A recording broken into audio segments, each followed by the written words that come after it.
Our next interview is with John Westerberg of Yankee Peddler. And John, why don't you bring us up to speed on your background, your family life, schools you attended, wife, children, etc. Take us through your high school. Okay. I think, and I tell people this too, that it's the early start with kids. If they can be settled into the idea that books are important to them at a young age, either by following a hobby, an interest, something that they grab onto. It really doesn't make too much difference what it is. I can remember my mother I grew up in Brookline.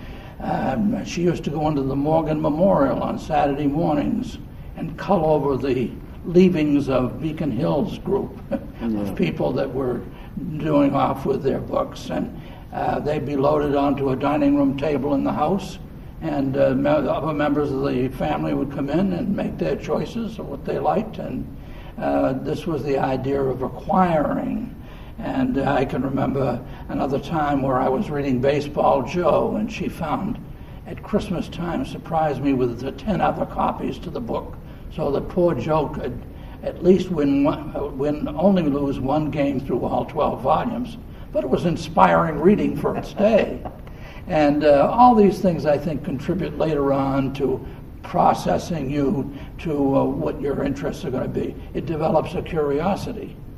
And that if you want to find out the answer to things, you like to find out things. And when you feel like that, one thing leads to another. And but there's got to be some starting point. There's got to be somebody in the family that is willing to take the time to take them to a lecture or to a movie or acquaint them in some way with something. And otherwise, maybe the guy or girl is a loner enough to find all these things for themselves, and many do. Talk a little bit about, you told me that you had was it your grandfather who was an antiquarian bookseller? Yes, George Proctor was editor of the Gloucester Daily Times, founded the newspaper about 1850 with his brother, and it still exists today, the paper, but along with publishing the paper and running an editorial every day, he also ran an antiquarian bookstore in Gloucester, Massachusetts. I have a picture of him, a photograph of him leaning on his counter pensively, and behind him is a sign that reads, "Used books for sale cheap."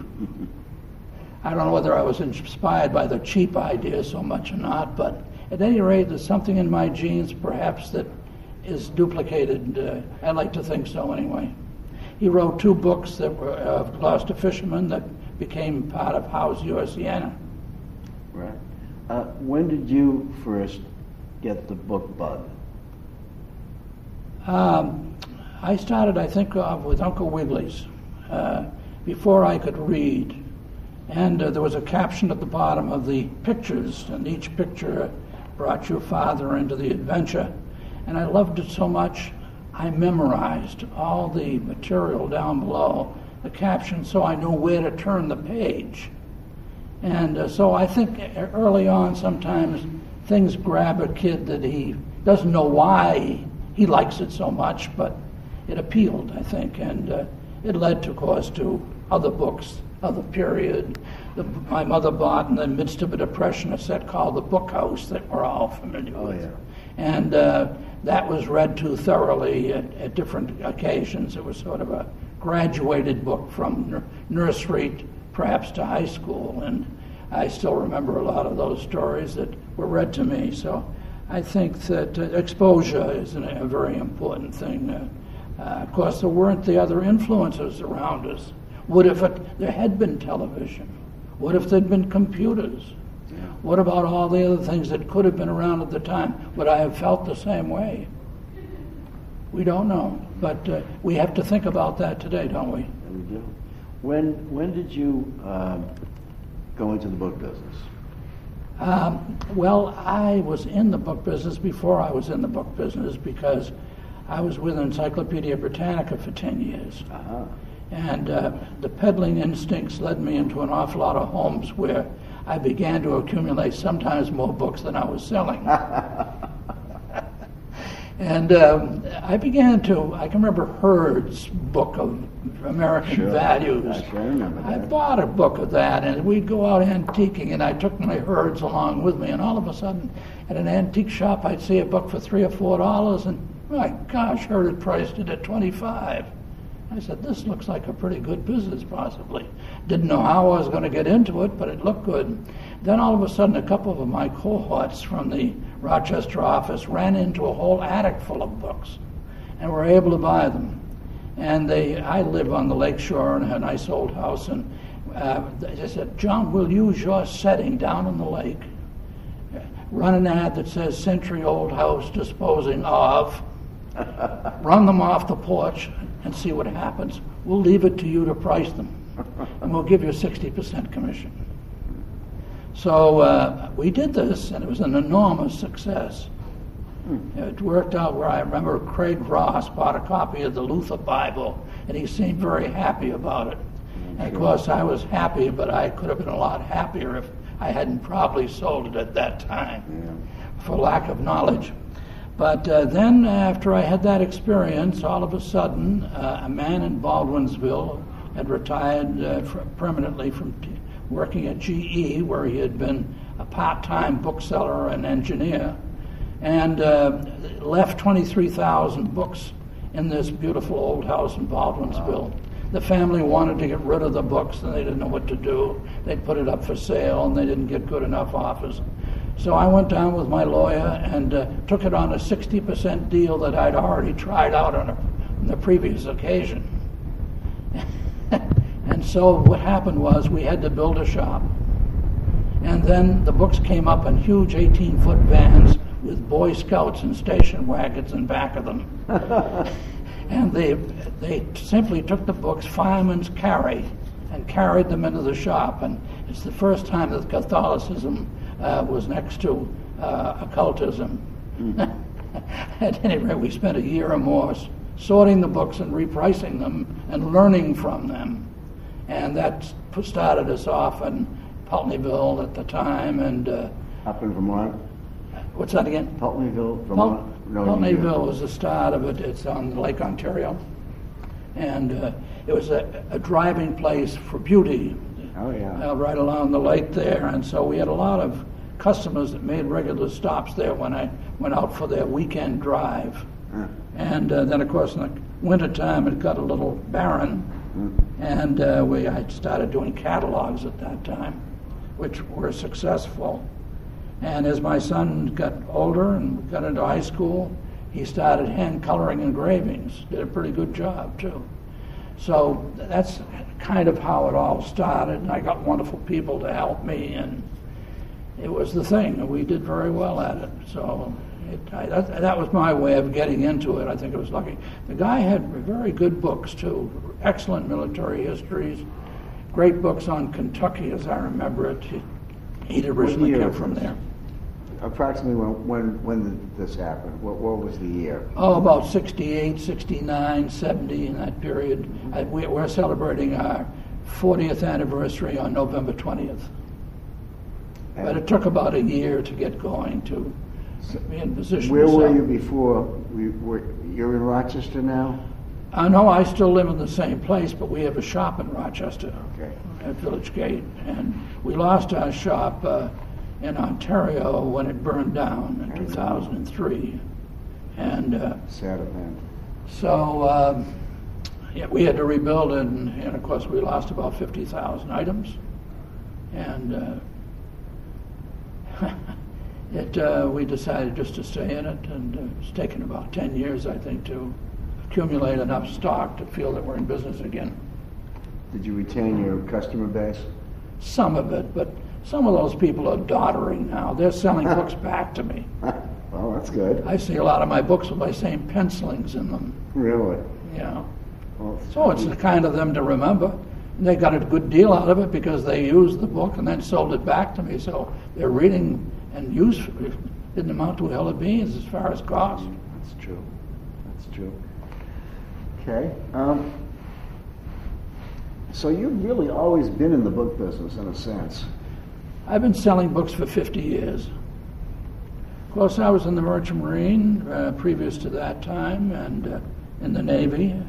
I graduated from the Masters Maritime Academy, and then I had a mate's license in the Merchant Marine and sailed on Far East ships, on freighters, tramp steamers that were running all over the Far East. We'd go out for 6 months at a time. What was the time period? What's that? What's the time period? The time period would have been like 1947, and I finished about 1952. Okay, and so what did you do in 1952? I went into retailing. I was with the Lincoln stores. They were out of Quincy, Massachusetts, and they had three New York State stores. And I eventually went into a training program with them, and I was in 3 of their stores. But then I went into direct selling immediately after that, and left retailing, and was with a company that was a real direct selling mecca. They were the people that did Sarah Coventry and other things like that. And as a young guy, they gave me a wonderful title, which I hope to live up to. What was the title? And I was selling fine china to young girls that were building hope chests. Huh. That's something you don't see anymore. I took a very anymore. kindly approach to that, and finally I had about 65 people that were working part-time selling it, and in Western New York. And you gave it up? After 5 years, and we went into a business with a guy that worked in the office. We had an idea to create a direct selling business which we called interior consultants. And we went down to New York City and got people to cut yardage for us. And we went to wallpaper places that were willing to allow us to order rolls of books, papers out of the books. And we had our own paint labels. And we outfitted girls with fine arts backgrounds and sent them into all those tracks that were getting built around Rochester. Yeah. And they had a budget. We had a budget plan.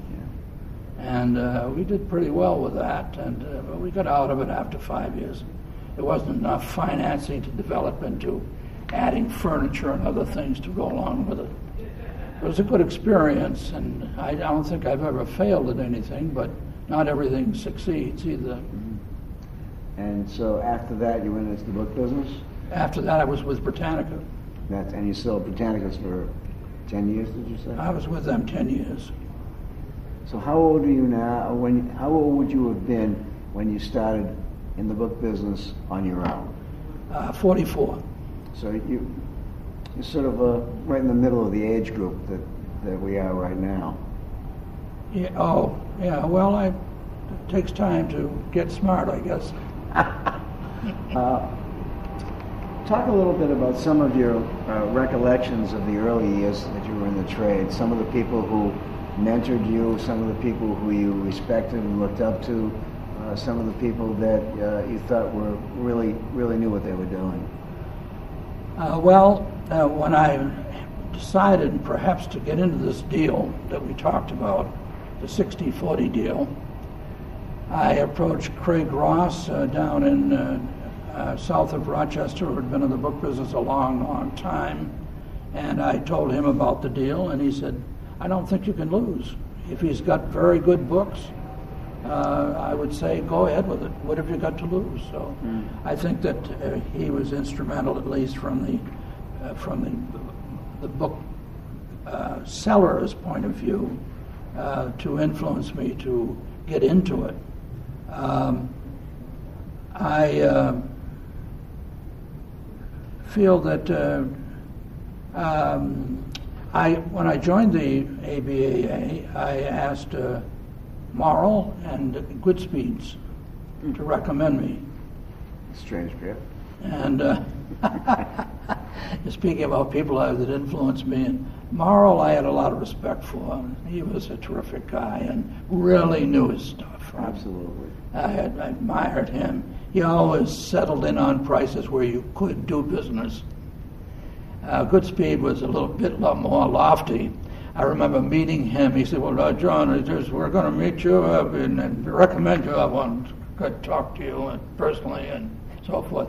So I went down there, and I can remember he was in a charcoal suit with a very conservative tie, and He sat at his desk the entire time, sort of giving me a profile view. And so he just asked me questions about what I had in mind. I told him I was going to reprint 2 county histories for the centennial and so forth. And he says, "Oh, really?" He says, "I never got into the publishing end of the business." Anyway, I guess I talked him into it because both did recommend me to join.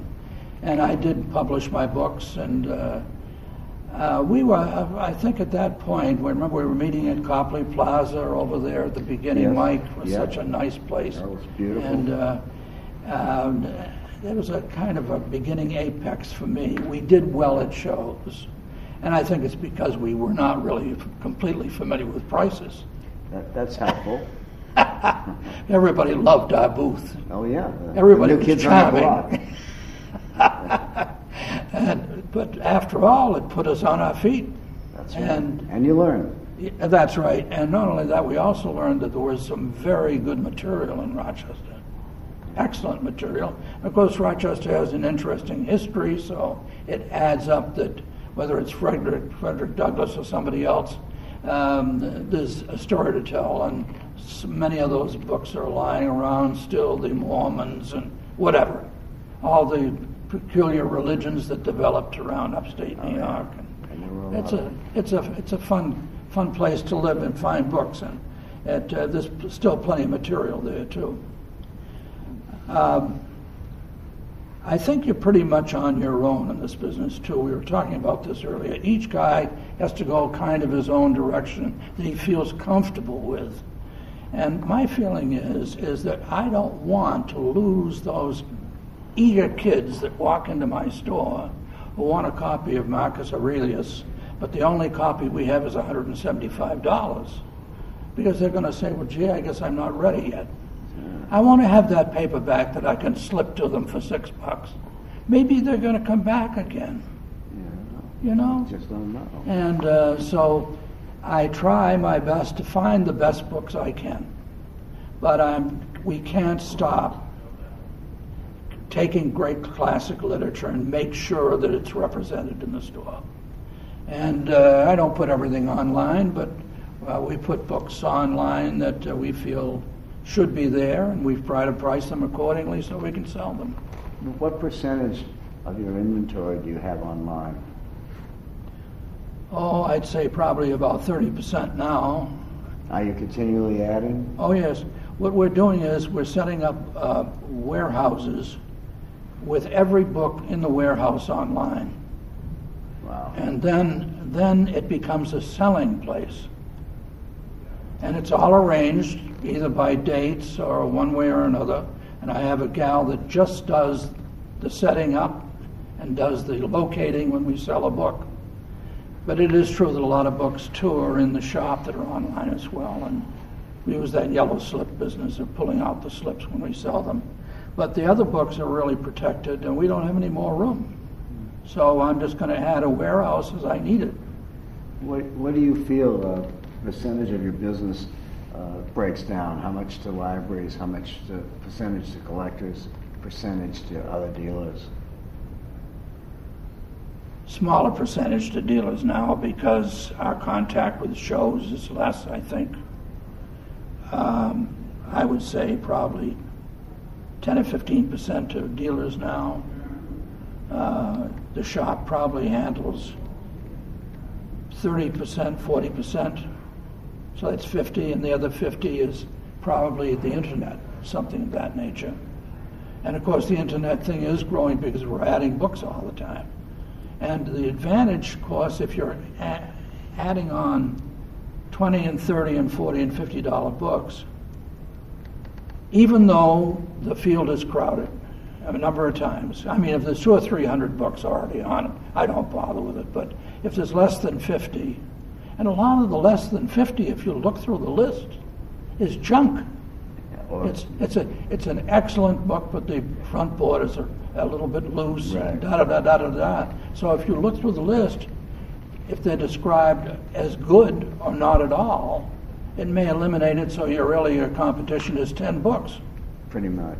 Yeah. But so you still that have it's, to compete. What's that? You still have to compete. Oh, yes, of course. Oh, of course. But a lot of these people will fall by the wayside because as long as there's at least a very good copy there that is priced within reason, they're going to choose that. And we've got to expect that a lot of these people are in it for a quick so-called buck, and that's about what they're going to get out of it. Because to them, they're so proud to have sold a book. But it's a fading thing. We know how much effort we have to do this. You've got to live it. These people don't. What's that? Those people don't. No, it's just a superficial, glamorous thing in their part to do that. And I wouldn't discourage them. I wouldn't say, gee whiz, you're wasting your time. Let them do it. Maybe they're good readers. Maybe they'll come back to you and start buying books from you that they can put online. So it's always awesome. Yeah, sure. So I think we have to encourage every single bit of it. I don't think electronically it's going to hurt us. I feel there's going to be a place for it, but nobody who loves books are going to be satisfied to clutch their electric unit and hold it close to their breast. If you know what I mean. Yeah, I know exactly what you mean. Let's look a little into the future. Talk about some of the things you see as challenges to booksellers as we move 5 or 10 years into the future. Well, the challenges are the other things that take up time for everybody who's has any time to spare. Now, the first thing is there's not much time to spare because employers, if you're still employed, are working you if they can overtime. They're stretching and getting as much out of that person as they possibly can get. So the guy may not go home and feel that he's going to be reading Herodotus this evening. Secondly, he may turn to his computer. He may turn to other modes of communication with these new electronic friends. There's a lot of things that are taking that person who might in his brain learn something and have a chance to reflect on it and turning around and playing games with the thing. Now, everybody has a right to use their leisure time, but a lot of times people in their leisure time, it was leisure and wonderful fun to learn something. Knowledge is the most important thing we have going for us. Exactly. So it's the problems then is going to be time. To have people have time to really sit down and learn about books. Take the time to do it.